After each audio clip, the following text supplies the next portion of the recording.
Hindi church online की इस आराधना सभा में मैं आपका हृदय से स्वागत करता हूं।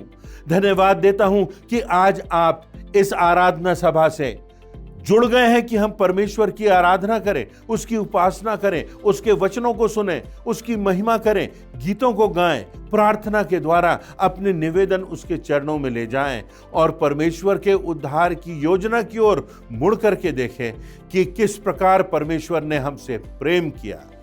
हम इस आराधना में आगे बढ़ेंगे और आज परमेश्वर के वचनों की प्रेरणा प्राप्त करेंगे और परमेश्वर के वचनों के प्रकाश में देखेंगे कि हमारा जीवन कितना बहुमूल्य है और प्रश्न करेंगे कि क्या हम उसकी बहुमूल्यता को, उसकी क्षणिकता को और उसकी सार्थकता को समझ रहे हैं, इसे गंभीरता से ले रहे हैं, या हम अपनी मनमानी कर रहे हैं, निर्बुद्धियों के समान जी रहे हैं। आज परमेश्वर हमको अवसर देता है कि हम उसके वचनों को सुने, उसकी आवाज को सुने और उसकी राह पर आ सकें। परमेश्वर आज की आराधना से हम सबों को आशीषित करे, ऐसी मेरी प्रार्थना है। आइए हम आगे बढ़ते हैं इस आराधना में। आप सबको प्रभु यीशु के मधुर नाम में जय मसीह की। हिंदी चर्च ऑनलाइन की इस आराधना में मैं आप सभी का स्वागत करती हूँ। आइए इससे पहले कि हम आराधना में आगे बढ़ें, आराधना में जाने से पूर्व हम परमेश्वर की आशीष और उसकी उपस्थिति के लिए उसको धन्यवाद करेंगे और परमेश्वर से प्रार्थना करेंगे।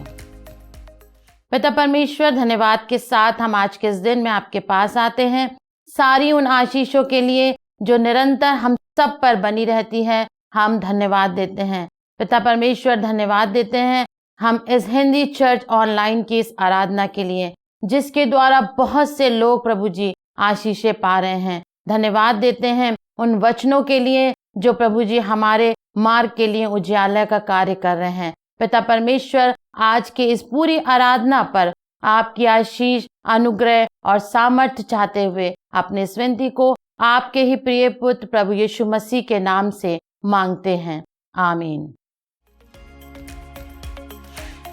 हे जाति जाति के सब लोगों, यहोवा की स्तुति करो। हे राज्य राज्य के सब लोगों, उसकी प्रशंसा करो, क्योंकि उसकी करुणा हमारे ऊपर प्रबल हुई है और यहोवा की सच्चाई सदा की है। यह की स्तुति करो। इससे पहले कि हम अपनी इस आराधना में आगे बढ़ें, हम परमेश्वर को धन्यवाद देंगे, क्योंकि हमारा परमेश्वर महिमा और स्तुति के योग्य है। तो बड़े उत्साह के साथ परमेश्वर के आदर और महिमा में हम कुछ गीत और कोरस गा लेंगे।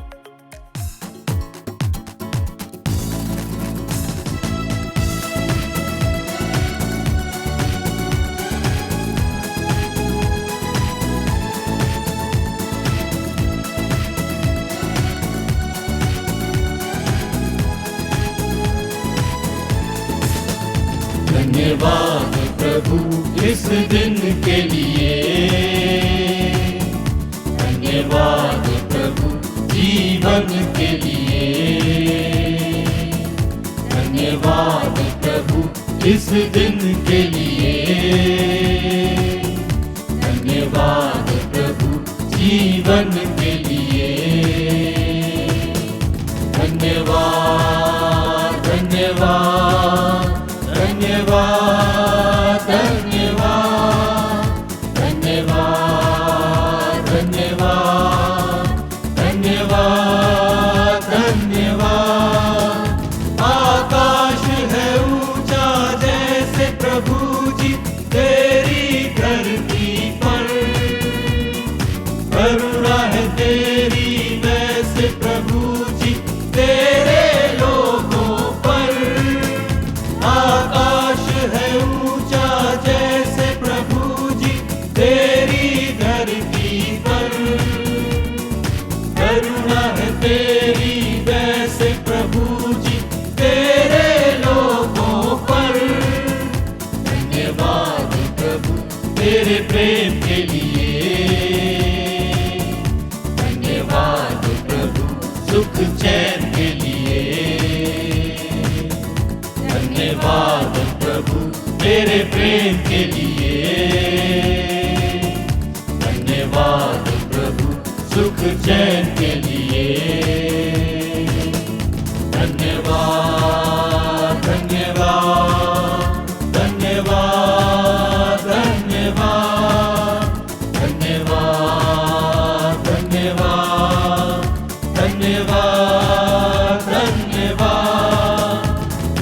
बुद्धियाचल से अस्ताचल जितनी दूर किए, पाप हमारे तूने हमसे यीशु दूर किए। बुद्धियाचल से अस्ताचल जितनी दूर किए, पाप हमारे तूने हमसे यीशु दूर किए। धन्यवाद प्रभु तेरी दया के लिए, धन्यवाद प्रभु तेरी क्षमा के लिए, धन्यवाद प्रभु तेरी दया के लिए, धन्यवाद प्रभु तेरी क्षमा के लिए। धन्यवाद धन्यवाद धन्यवाद धन्यवाद धन्यवाद धन्यवाद धन्यवाद धन्यवाद।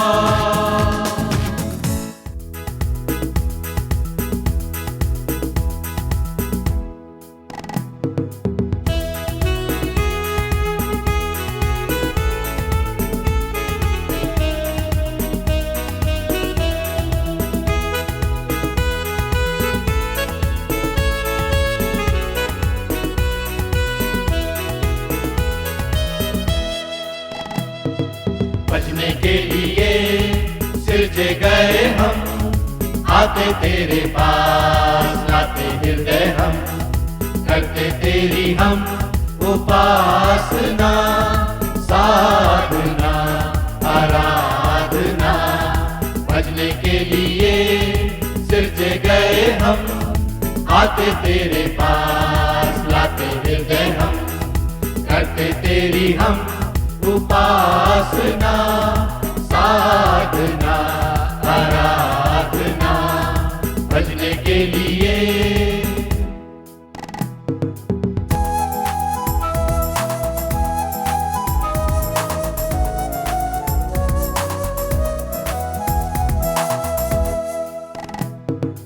आदि में था वचन, वचन से हुआ सृजन, यीशु से हुए उत्पन्न तारे और सृष्टि गगन। आदि में था वचन, वचन से हुआ सृजन, यीशु से हुए उत्पन्न तारे और सृष्टि गगन। महिमा कर स्तुति के योग मेरा प्रभु यीशु, महिमा कर स्तुति के योग मेरा प्रभु यीशु। बचने के लिए सृजे गए हम, आते तेरे पास लाते हृदय हम, करते तेरी हम उपासना साधना आराधना। भजने के लिए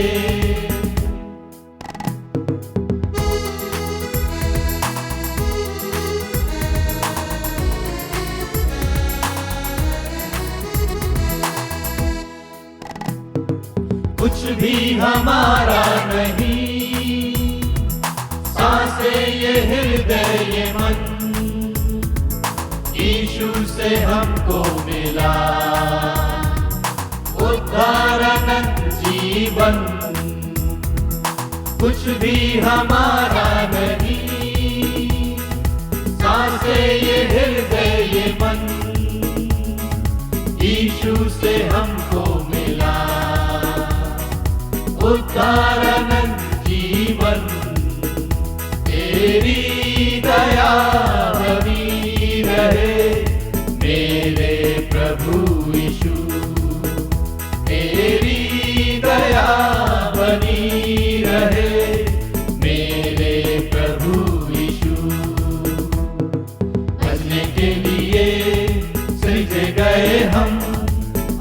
तेरे पास लाते हृदय हम, करते तेरी हम उपासना, साधना आराधना, भजने के लिए, भजने के लिए, भजने के लिए।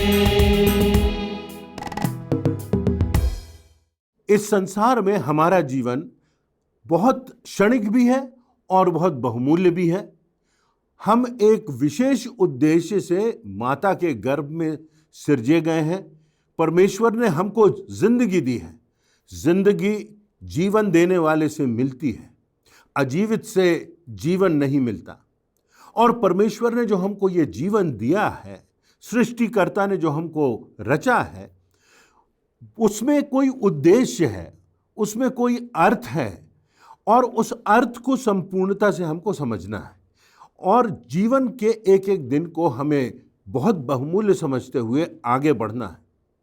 आज के संसार के अंधकार में और जिस प्रकार का वातावरण है, जिस प्रकार की संगति है, जिस प्रकार के टीवी के सीरियल्स हैं, उसमें जीवन के वास्तविक अर्थ का अवमूल्यन होता है। गलत आदर्श प्रस्तुत किए जाते हैं। अनैतिकता को नैतिकता में बदलने का भी प्रयास अक्सर किया जाता है। नायक कौन है और खलनायक कौन है, अंतर समझ में नहीं आता। हम भी गलत धारणाओं और अनुचित मानसिकता से प्रभावित हो जाते हैं। हम सोचते हैं कि हम सब कुछ हैं, जो है हमारा सोच सही है, हमारे पास धन है, हमारी बुद्धि है, हमारे स्रोत हैं, हमारी योजनाएं हैं, हमारे स्वप्न हैं, और हम उन स्वप्नों को साकार करने में सक्षम हैं। पर जब जीवन में अनापेक्षित गुजरता है, जब जीवन में कुछ गंभीर बात आती है, कोई त्रासदी आती है, तब जीवन की जटिलता और जीवन की सत्यता का एहसास हमको होता है। बाइबल में नए नियम के भाग में याकूब की पुस्तक के 4 अध्याय की 13वीं और 14वीं आयतों में लिखा हुआ है, तुम जो ये कहते हो कि आज या कल हम किसी और नगर में जाकर वहां 1 वर्ष बिताएंगे और व्यापार करके लाभ उठाएंगे, तो यह नहीं जानते कि कल क्या होगा। सुन तो लो, तुम्हारा जीवन है ही क्या। जीवन परमेश्वर का दान है। जीवन परमेश्वर की अनमोल भेंट है। और इस संदर्भ में आज हम जीवन के 4 आयामों की चर्चा करेंगे। जीवन की गहराई को, जीवन के अर्थ को समझने का हम परमेश्वर के वचन के परिप्रेक्ष्य में प्रयास करेंगे। पहली बात कि जीवन के अधिकारी हम नहीं हैं।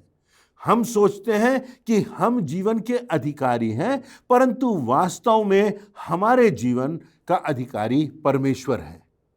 वही हमें जीवन देता है। यदि हम मत्ती रचित सुसमाचार उसके 6वें अध्याय की 27वीं आयत में देखें, तो वहां लिखा हुआ है, तुम में कौन है जो चिंता करके अपनी अवस्था में 1 घड़ी भी बढ़ा सकता है। तुम्हारा जीवन तुम्हारे नियंत्रण में नहीं है। भजन संहिता उसके 139वें अध्याय की 13वीं से 16वीं आयतों में भजन का लिखने वाला कहता है, मैं तेरा धन्यवाद करूंगा इसलिए कि मैं भयानक और अद्भुत रीति से रचा गया हूं, और मेरे सब अंग जो दिन दिन बनाए जाते थे, वे रचे जाने से पहले तेरी अर्थात परमेश्वर की पुस्तक में लिखे हुए थे। एक समय था जब हम नहीं थे, एक समय था हम बन गए, हम अस्तित्व में आ गए, हमारे दिल में धड़कन आ गई, हमारी जिंदगी में सांस आ गई। एक कविता का एक भाग है इंग्लिश में जिसमें कहा है, doctor doctor will I die, yes my child and so shall I. Doctor doctor, क्या मैं मृत्यु को प्राप्त होऊंगा? डॉक्टर का उत्तर है, हाँ मेरे बेटे, तुम भी और मैं भी दोनों मृत्यु को प्राप्त होंगे। सभोपदेशक के 8वें अध्याय की 8वीं आयत में लिखा हुआ है, ऐसा कोई मनुष्य नहीं जिसका वश प्राण पर चले कि वह जिसे निकलते समय रोक ले, और ना कोई मृत्यु के दिन पर अधिकारी होता है। चाह कर भी हम मृत्यु को रोक नहीं सकते। ना कोई डॉक्टर, ना कोई साइंटिस्ट, ना कोई विद्वान व्यक्ति, ना कोई दिव्यता की शक्ति रखने वाला व्यक्ति मृत्यु को रोक सकता है। तो जीवन परमेश्वर की भेंट है, परमेश्वर का वरदान है, परमेश्वर की अनुपम कृति है, परमेश्वर का उपहार है। जीवन का हर एक क्षण उसकी दया है। परमेश्वर जीवन का सृजनहार है और वही जीवन का अधिकारी है, और इसलिए हमको परमेश्वर की योजना के अनुसार जीना है, उसकी योजना को पूरा करने के लिए आगे बढ़ना है। दानियल नबी की पुस्तक उसके 5वें अध्याय की 23वीं आयत में दानियल राजा बेलशस्सर से कहता है, परंतु परमेश्वर जिसके हाथ में तेरा प्राण है और जिसके वश में तेरा सब चलना फिरना है, उसका सम्मान तूने नहीं किया। दानियल राजा को चिता रहा है, परमेश्वर की इच्छा पूर्ण करने में ही हमें अपना समय लगाना है। यही परमेश्वर की ओर से आज हमारे लिए चेतावनी है कि जीवन का अधिकारी परमेश्वर है। उसने हमको बनाया है, उसने हमको भेजा है, और हमको जीवन व्यर्थ नहीं गंवाना है, इसका एक एक दिन सार्थक बनाना है। दूसरी बात, जीवन संक्षिप्त है। याकूब की पुस्तक उसके 4 अध्याय की 14वीं आयत में लिखा है, तुम तो मानो भाप के समान हो, जो थोड़ी देर दिखाई देती है फिर लोप हो जाती है। सुन तो लो, जीवन भाप के समान है। इसी प्रकार भजन संहिता के 90 अध्याय 90th चैप्टर उसके 9वीं और 10वीं आयत में लिखा है, क्योंकि हमारे सब दिन तेरे क्रोध में बीते जाते हैं, हम अपने वर्ष शब्द की नाई बिताते हैं। हमारी आयु के वर्ष 70 तो होते हैं, और चाहे बल के कारण 80 वर्ष भी हो जाएं, तो भी उनका घमंड केवल नष्ट और शोक ही शोक है, क्योंकि वह जल्दी कट जाती है और हम जाते रहते हैं।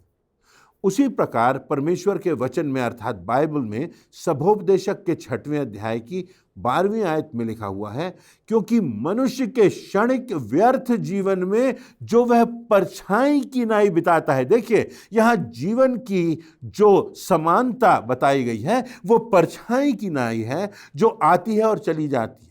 और आगे लिखा हुआ है, कौन जानता है कि उसके लिए अच्छा क्या है, क्योंकि मनुष्य को कौन बता सकता है कि उसके बाद दुनिया में क्या क्या घटित होगा।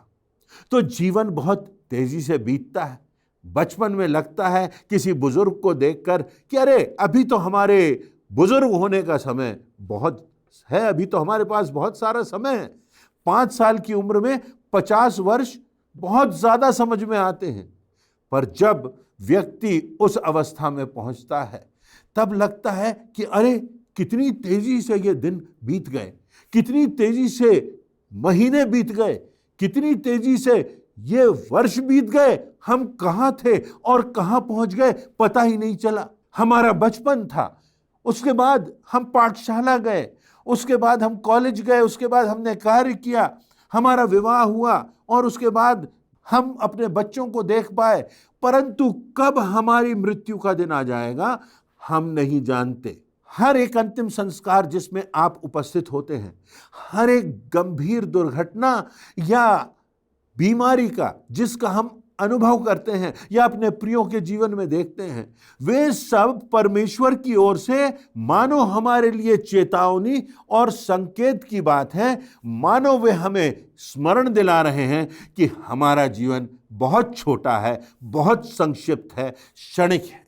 देखिए और सोचिए, आपके माता पिता, आपके दादा दादी या आपके वे प्रिय बुजुर्ग जो अब इस संसार में नहीं रहे, जिनकी आवाज अब शांत हो चुकी, ऐसा लगता है अभी अभी तो वो मुस्कुरा रहे थे, अभी अभी तो वो हमें अपने प्रेम से आशीषित कर रहे थे, अरे अभी अभी तो हम हंस रहे थे, अभी अभी तो हम बातें कर रहे थे, अभी अभी तो वो हमारे सिर पर हाथ फेर रहे थे, हमें अच्छी सलाह दे रहे थे। पर अब सब धुंधला सा होता जाता है, जो चित्र तक सीमित रह जाता है, जो किसी फोटोग्राफ तक सीमित रह जाता है, किसी वीडियो तक सीमित रह जाता। तो इसलिए ये बीती हुई बातों के जो चित्र हैं, जो हमें स्मरण दिलाते हैं कि कितनी तेजी से हमारे प्रिय इस संसार से गुजर गए, और एक समय आएगा जब हमारा जीवन भी बीत जाएगा, हमारा जीवन भी, हमारा समय भी रीत जाएगा और हमें पता ही नहीं चलेगा। इसलिए हर दिन, हर समय, हर पल, हर आशीषित समय जो हम अपने परिवार के साथ बिताते हैं, जो हम अपने प्रियों के साथ बिताते हैं, वो बहुमूल्य है, परमेश्वर का उपहार है। उसको हमें परमेश्वर की महान आशीष समझ के स्वीकार करना है और परमेश्वर को धन्यवाद देना है। तो जीवन में ये धन्यवाद होना चाहिए। धन्यवाद होना चाहिए कि ये वर्ष, ये समय परमेश्वर ने हमें दिए हैं, और तब चेतावनी होना चाहिए कि ये बीत जाएंगे, और तब एक प्रतिबद्धता होना चाहिए कि हमें परमेश्वर की इच्छा को पूरा करना है, अपने जीवन को सार्थक बनाना है। तीसरी बात, जीवन अनिश्चित है। याकूब की पुस्तक में वापस हम जाते हैं, उसके 4 अध्याय की 14वीं आयत में लिखा हुआ है, यह नहीं जानते कि कल क्या होगा। नीति वचन भी हमें स्मरण दिलाता है। उसके 27वें अध्याय की पहली आयत में लिखा है, कल के दिन के विषय में तू मत फूल, अर्थात आने वाले कल के संदर्भ में तू घमंड मत कर, क्योंकि तू नहीं जानता कि दिन भर में क्या होगा। अरे आज के दिन में क्या होगा, अगले घंटे में, अगले पल में क्या होगा, तू नहीं जानता। घमंड किस बात का? हमें और आपको सबको इस संक्षिप्त सी जिंदगी को छोड़कर एक दिन अनंत में परमेश्वर की निकटता में जाना है। सभोपदेशक की पुस्तक के 9वें अध्याय की 12वीं आयत में लिखा हुआ है, क्योंकि मनुष्य अपना समय ही नहीं जानता। कुछ वर्षों पूर्व हमारे एक परिचित के प्रिय परिवार के लोग घूमने गए।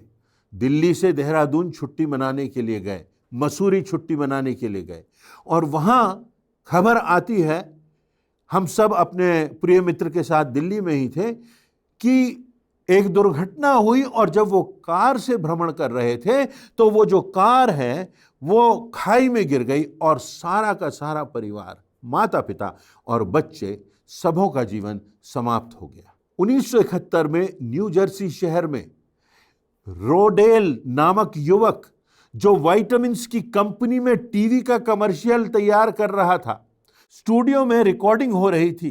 उस रिकॉर्डिंग के समय में उसे बताना था कि 100 साल तक कैसे जिएं, आप अपने जीवन को किस प्रकार से विस्तार दे सकते हैं, किस प्रकार से अपनी उम्र बढ़ा सकते हैं। और जब वो ये कमर्शियल कर ही रहा था, उसी समय, उसी कमर्शियल के दौरान उसको हार्ट अटैक होता है, और वहीं वो कमर्शियल के बीच में ही उसकी मृत्यु हो जाती है। हम भविष्य के विषय में कुछ नहीं कह सकते। सुप्रसिद्ध मसीही मनोवैज्ञानिक जे एडम्स लिखते हैं कि मैं और मेरी पत्नी और मेरी बेटी आगामी 3 वर्षों की योजना बनाते हैं, फिर उस योजना को लिखकर एक लिफाफे में बंद कर देते हैं। 3 वर्ष गुजर जाने के बाद जब हम उस योजना के लिखित प्रमाण को पढ़ते हैं, तो पता चलता है कि 3 वर्ष बाद 75 से 80% योजनाएं केवल कागज पर ही सिमट कर रह गई हैं। वो कार्य रूप में परिणत नहीं हो पाई। जैसा हम सोचते हैं, जैसी हम अपेक्षा करते हैं, जैसा हम चाहते हैं, वैसा नहीं होता। परंतु परमेश्वर का वचन कहता है, याकूब की पुस्तक उसके 4 अध्याय पर हम आ जाते हैं और 15वीं आयत के आगे देखते हैं, इसके विपरीत तुम्हें यह कहना चाहिए कि यदि प्रभु चाहे तो हम जीवित रहेंगे और यह या वह काम भी करेंगे और इस स्थान पर जाएंगे। परंतु अब तुम अपनी डींग पर घमंड करते हो, और ऐसा घमंड बुरा होता है, इसलिए जो कोई भलाई करना जानता है और नहीं करता, उसके लिए वह पाप है।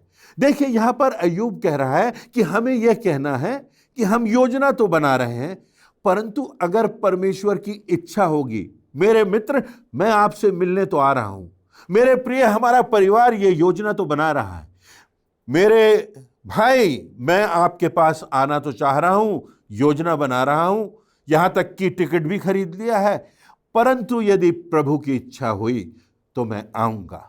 यदि प्रभु की इच्छा हुई तो हम उस स्थान पर जा सकेंगे। फिर इसमें डींग मारना और घमंड करना और अहम करने का क्या अर्थ होता है?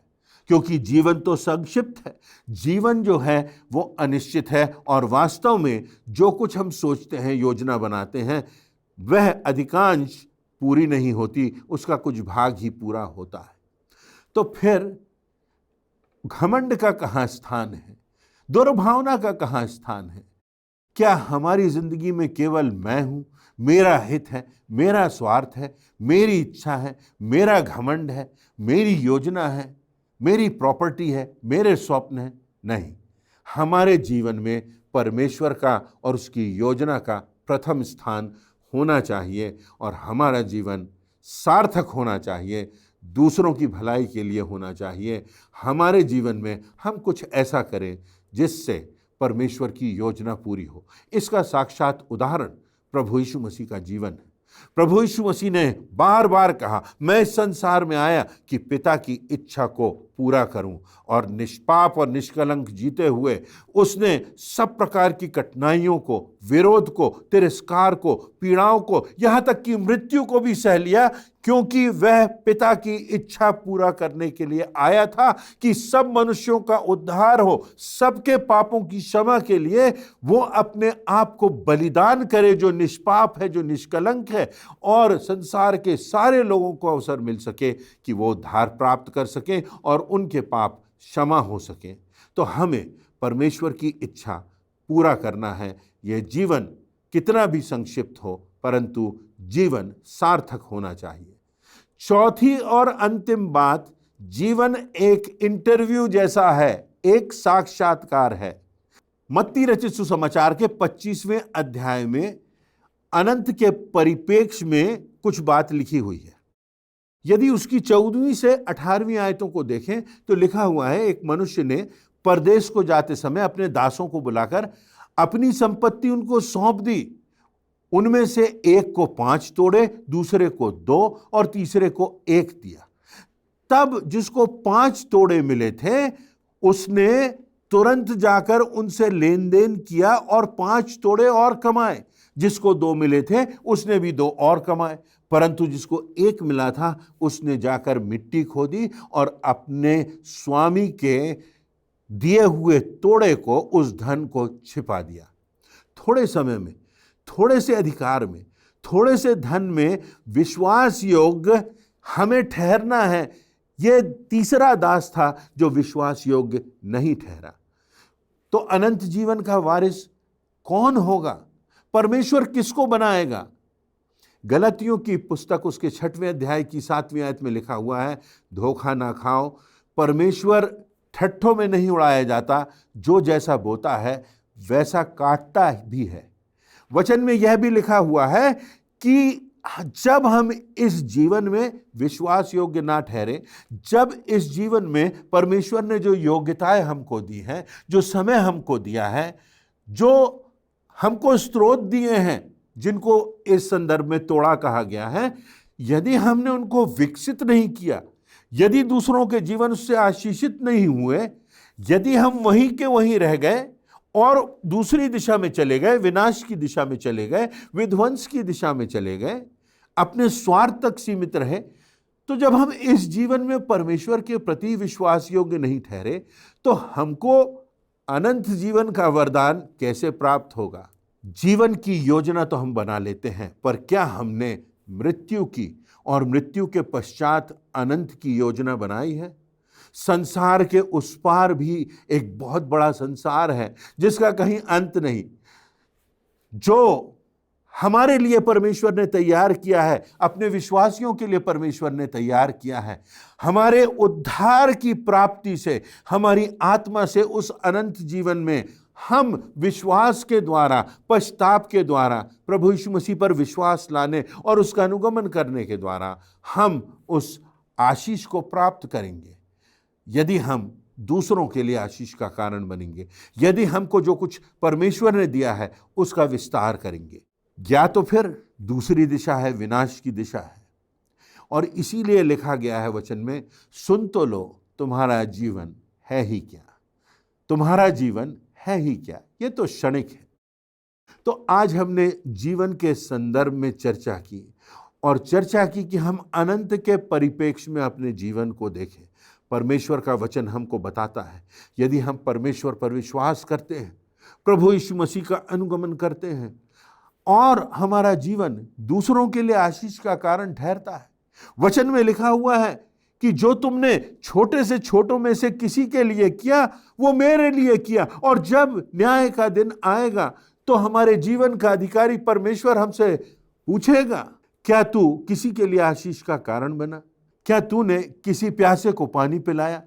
क्या तूने किसी भूखे को भोजन कराया?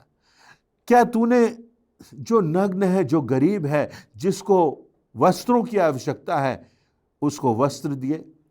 क्या तूने कोई अकेला है जो अपने पापों से ग्रसित है, जो अपने अनंत विनाश की कैद में पड़ा हुआ है, उससे क्या तुम मिलने गए? उसको क्या तुमने जीवन का मार्ग दिखाया? तो आज हमें विचार करना है। परमेश्वर का वचन हमको स्मरण दिला रहा है, पहली बात, जीवन के अधिकारी हम नहीं हैं, परमेश्वर है। हमारा जीवन संक्षिप्त है, यह दूसरी बात हमने आज वचन से सीखी। हम नहीं जानते कि हमारा जीवन कब समाप्त हो जाएगा, जीवन अनिश्चित है, यह तीसरी बात परमेश्वर के वचन के प्रकाश में हमने देखी। और चौथी और अंतिम बात वो ये कि ये जीवन तो संक्षिप्त है, ये तो मात्र साक्षात्कार और इंटरव्यू जैसा है, पर इस जीवन के बाद आने वाला जीवन या तो अनंत जीवन की आशीष का है, जहाँ ना दुख है, ना विलाप है, ना पीड़ा है, ना आंसू है, ना मृत्यु है, जहाँ परमेश्वर का निवास है, या हमारा जीवन उस विनाश की राह पर जा रहा है जहाँ पर पीड़ा ही पीड़ा है और हमारी आत्मा का विनाश है। तो हमें आज निर्णय करना है, ध्यान देना है, अपने जीवन को गंभीरता से लेना है। हो सकता है आज आप किसी पाप में फंसे हुए हों, किसी समस्या से ग्रसित हों। आप अपनी शक्ति से, अपने प्रयासों से, अपनी सामर्थ्य से, अपने स्रोतों से उस समस्या से निकलने का प्रयास कर रहे हो, परंतु आज परमेश्वर चाहता है कि आप उसको अवसर दें, उसकी सामर्थ्य को प्राप्त करें, और वह तैयार है यदि हम उसको स्वीकारते हैं कि वो हमारे जीवन में आए और उसकी सामर्थ्य से हम अपनी कमजोरियों पर, हम अपने पापमय जीवन पर विजय प्राप्त कर सकें और विजयी जीवन के मार्ग पर आगे बढ़ सकें। आज के वचन से परमेश्वर हमारे चिंतन को जागृत करे और हमारे जीवनों को आशीषित करे, हमारे जीवनों को नई दिशा दे, ऐसी मेरी याचना। आज के सुंदर एवं प्रेरणादायक संदेश के लिए हम परमेश्वर को एवं उनके दास को धन्यवाद देते हैं। अभी हम प्रभु भोज में सम्मिलित होंगे, परमेश्वर के महान बलिदान को स्मरण करेंगे, और आइए हम अपने मनों को तैयार करें प्रभु भोज के लिए इस गीत के द्वारा।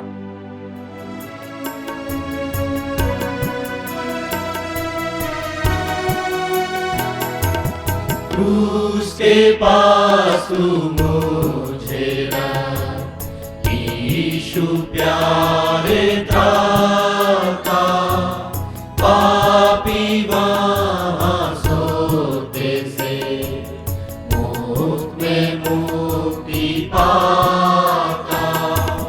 क्रूस की मैं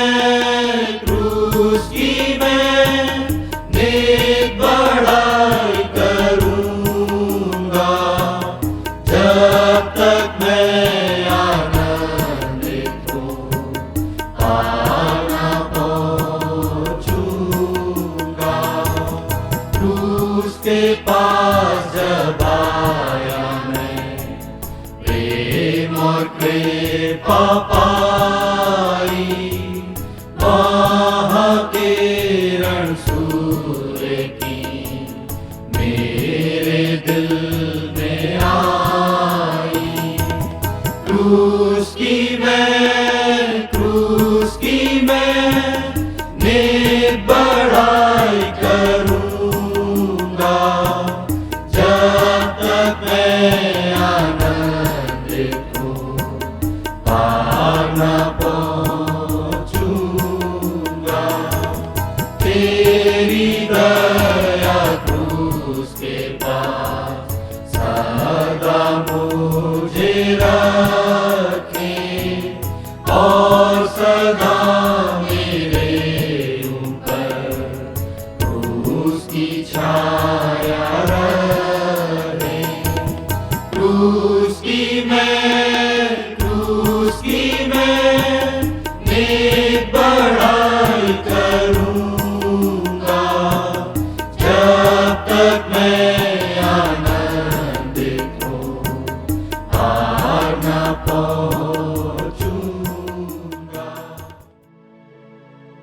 हम आराधना के केंद्रीय भाग में पहुंच चुके हैं और प्रभु यीशु मसीह के बलिदान को स्मरण करेंगे प्रभु भोज की इस विधि के द्वारा।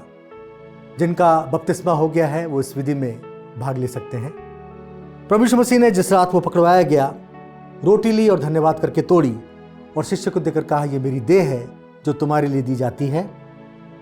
इसी रीति से उसने ब्यारी के पीछे कटोरा लिया और कहा, ये मेरा लहू है जो तुम्हारे पापों के लिए बहाया जाता है। आइए इस रोटी और इस कटोरे के लिए परमेश्वर को धन्यवाद दें। उससे हम प्रार्थना करेंगे।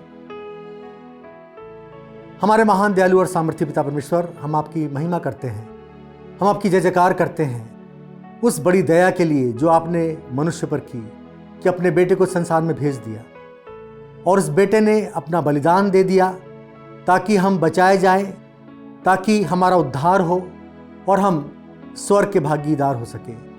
पिता परमेश्वर, धन्यवाद देते हैं इस बड़े बलिदान के लिए। हमारी विनती इस ब्यारी के लिए, इस पर हम आपकी आशीष चाहते हैं।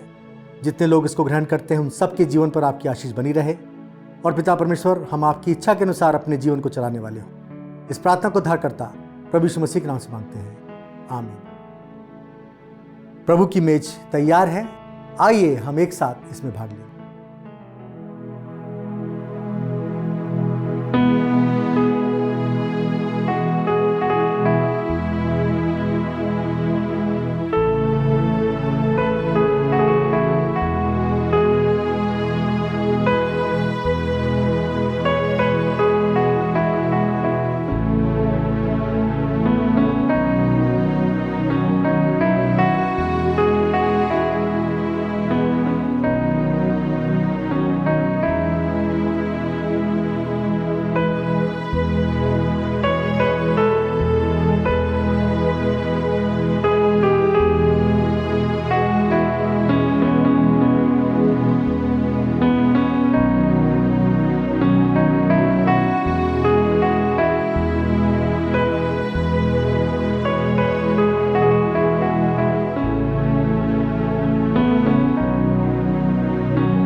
आइए हम अपने स्थान पर खड़े हो जाएं। हम अंतिम प्रार्थना में जाएंगे। उसके पश्चात प्रार्थना के रूप में कोरस गालेंगे एवं परमेश्वर की आशीष से आज की आराधना समाप्त करेंगे। आइए हम प्रार्थना करें। हे हमारे सर्वशक्तिमान पिता परमेश्वर, हम आपको धन्यवाद देते हैं कि हम हिंदी चर्च ऑनलाइन के माध्यम से आपके वचन को सुन सके एवं आपके गीत को गा सके। प्रार्थना करते हैं प्रभु जी कि आगे के पूरे सप्ताह में आप हमारे जीवन में आपकी उपस्थिति बनी रहे। हम सबको संभाल के रखिए प्रभु जी। इस छोटी सी प्रार्थना को आपके प्यारे बेटे प्रभु यीशु मसीह के नाम से मांगते हैं, आमीन। पवित्र आत्मा, पवित्र आत्मा, मुझ ले चल मसीह के चरणों में। पवित्र आत्मा। आइए हम परमेश्वर की आशीष ग्रहण करें। अब हमारे परमेश्वर पिता का प्रेम, प्रभु यीशु क्रिस्ट का अनुग्रह और पवित्र आत्मा की शांति और सहभागिता हम में से प्रत्येक विश्वासी के साथ आज से लेकर अनंत काल होती रहे, आमीन।